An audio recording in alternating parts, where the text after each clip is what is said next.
Okay.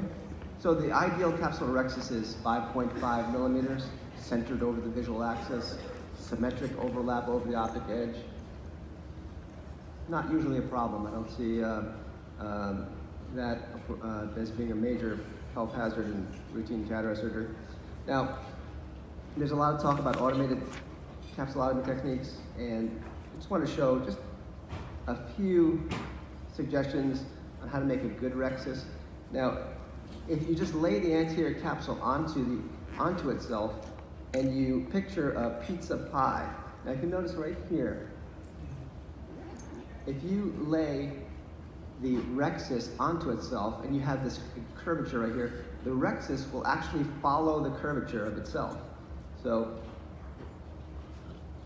if you don't lift it up above the plane of the capsule, you can make a circular rhexis nearly every time.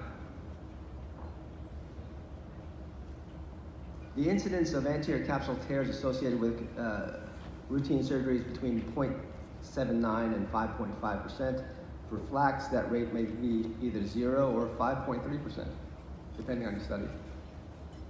A failure to manage the anterior capsule tear can lead to complications like posterior capsule rupture, vitreous loss, retained lens material, and IOL malposition. So this patient was referred to me for a white cornea. So she woke up suddenly, she said, and her eye was white. So this isn't actually a white cornea. This is phacolytic glaucoma. So how do you make a rhexis in an eye like that? Well, first of all, you have to remove the liquid lens material.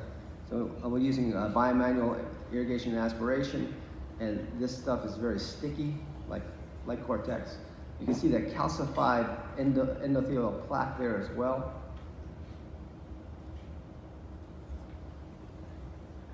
It's very impressive how this material can embed itself into the angle as well.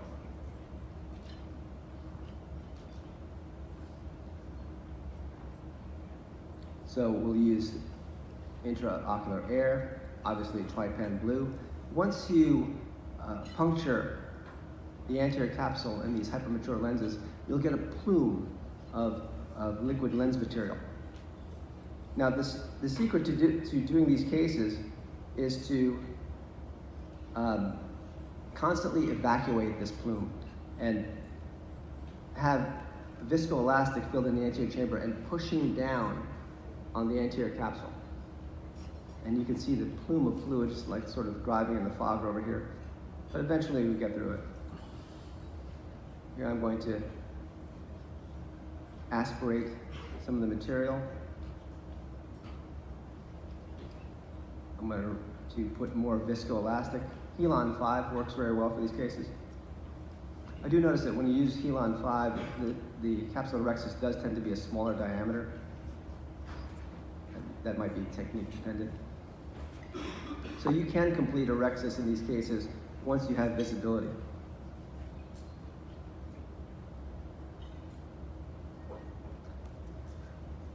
These lenses are actually associated with calcifications as well. And you can see this is a true Morgagnian lens. That's a solid nucleus floating in a sea of liquid cortex. Goes pretty well.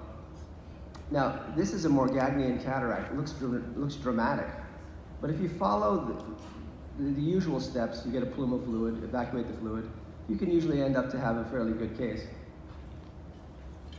What about flax for white cataracts? Now, this is somewhat controversial.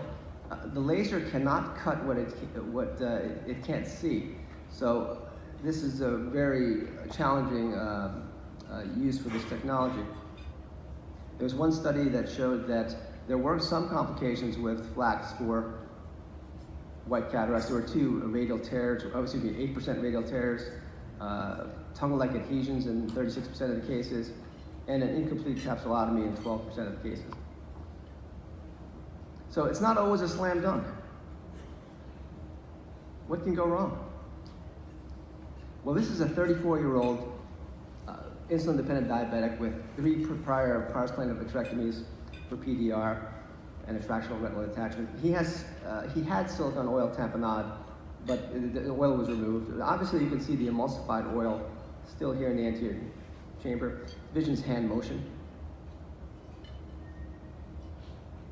So this looks like a fairly easy case compared to the white cataracts. So I'll evacuate the silicone oil.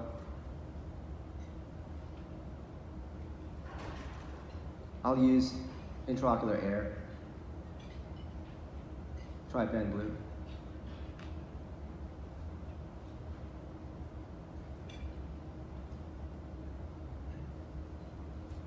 Make my standard incision. Things are going pretty well so far. I'm going to just make a small puncture with a cystotome. Being really careful with, try to visualize that plume. Now here's the plume. It's coming out like a mushroom cloud. And I'll actually retract the syringe and get some. So I'm using bimanual I&A.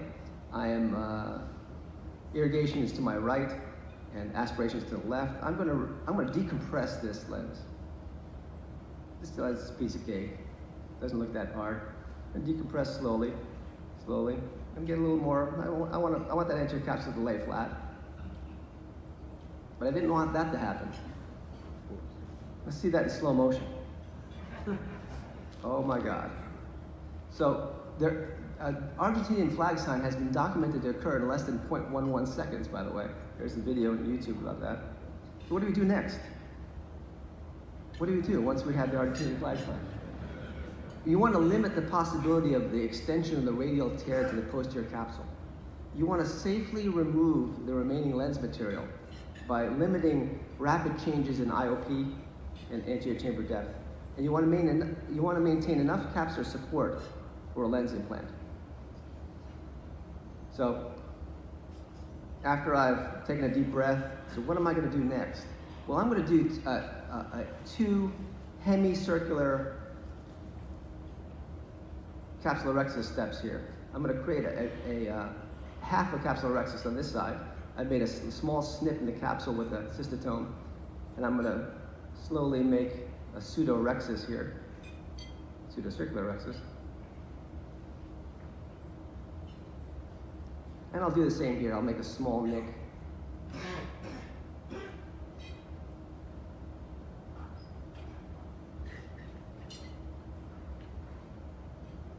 So we have a keyhole type of configuration.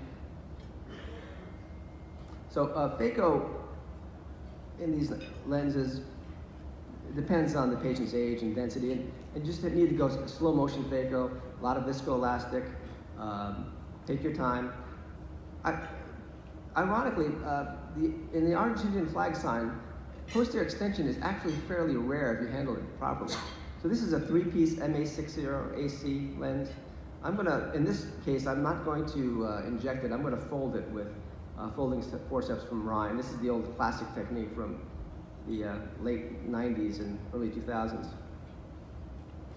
So I'm going to place the leading haptic into the sulcus. I'm going to place the optic above the plane of the capsule. And I'm going to need to tuck this trailing haptic into the sulcus. Now, I'm not going to leave the lens completely in the sulcus because I think that you're asking for decentration at that point. I'm going to capture the optic through the leaflets of the remaining anterior capsule. And this is a very stable configuration. And actually, when you look there at the center, you can see fibrosis of the posterior capsule. That's where the vitreoretinal surgeons, I think, punctured the lens. So I'm going to use a 23-gauge ultravit vitrectomy handpiece to make an inferior iridotomy. I think it's important. And I'm going to give, usually give diabetics the subtenons, triamcinolone injection as well. So we went from the flag of Argentina, and in deference to our host, we have the flag of Canada. Mm-hmm. So this shows that a stable configuration for an Argentinian flag sign. You have the haptics in the sulcus. You have the optic in the bag. A capsular tension ring is contraindicated, so you really can't use one here. But this is a very stable configuration. This patient had a post-op visual acuity 20/50 limited by macular and optic nerve ischemia and prior PDR. So I realized that single-piece lenses dominate the market, but a sulcus-fixated three-piece lens with optic capture by the anterior capsule, I believe is the optimum choice in these cases. If you place a single-piece lens in the bag with the haptics 90 degrees away from the tear, you're going to increase the risk of posterior extension of that tear.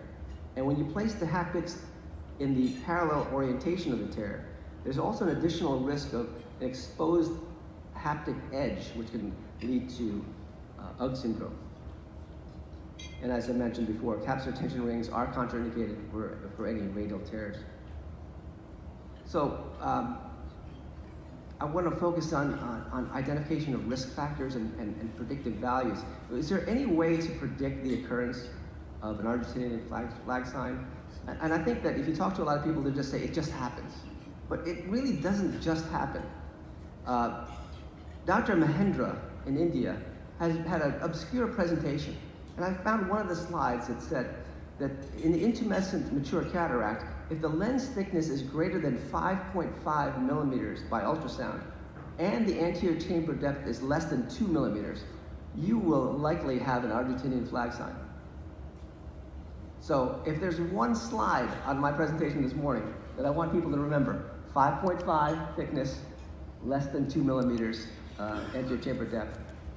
So if we were to look at that case that we just did with the Argentinian flag sign, what was the lens thickness? It was 6.8 millimeters by ultrasound. So that was destined to happen. And how about that easy case? It looks dramatic, that white Morgagnian cataract. Piece of cake, lens thickness 4.78, anterior chamber depth normal. Now, here's one, it's sort of in between. This is my slow motion Argentinian flag sign. I'm decompressing the lens, I'm getting the liquid lens material out, I'm doing my standard capsulorhexis, and I make a mistake here. I actually allow the vector forces of the spiraling capsulorhexis to go too far posterior or peripherally. My video doesn't show this, but I'm constantly replenishing viscoelastic, and there is the extension right there. So I'm going to snip that with the Van Ness scissors, and I'm going to continue on. So I said, okay, I'll just have one radial tear. That's not too bad. I might make it through okay.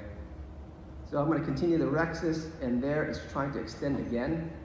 And despite my best efforts to be really careful, I'll have to go through the other side, and I'll have to reverse it. So that's a slow motion Argentinian flag sign. So my friend Ramesh Dora-Arajan has a great YouTube video about the 3 types of white cataracts and which ones to be afraid of. Ramesh identified 3 characteristics.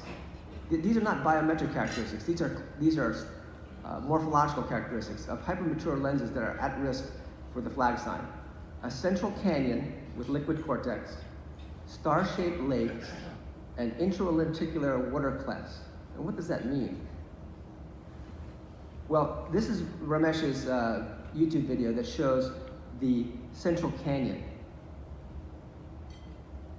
And this is the star-shaped lakes. So if you see this, be afraid, really be very afraid. And these are the water clefts that you see radializing through there. So these hypermature cataracts are the bad ones. So this was a bilateral hypermature cataract that occurred 10 days after a bilateral intravitreal injection of Eylea. The anterior chamber depth is less than 2 millimeters. I did the ultrasound. Oh my goodness. The lens thickness is 5.51. So Ramesh has a great idea that I think if you just YouTube his video, or if you just YouTube my name, I have a spiral capsulorhexis technique. He uses a spiraling, expanding diameter cannober capsulotomy, and this is actually really brilliant. What it does is these multiple small radial cuts in the anterior capsule actually prevent radial extension by distributing the centrifugal forces into multiple vectors instead of one. So that this lens, and this demarcation line around that can opener is actually Healon 5. So this case went smoothly, patient did well.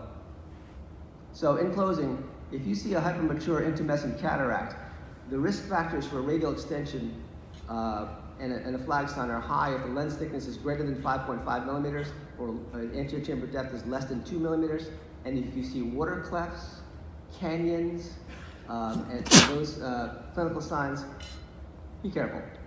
Thank you.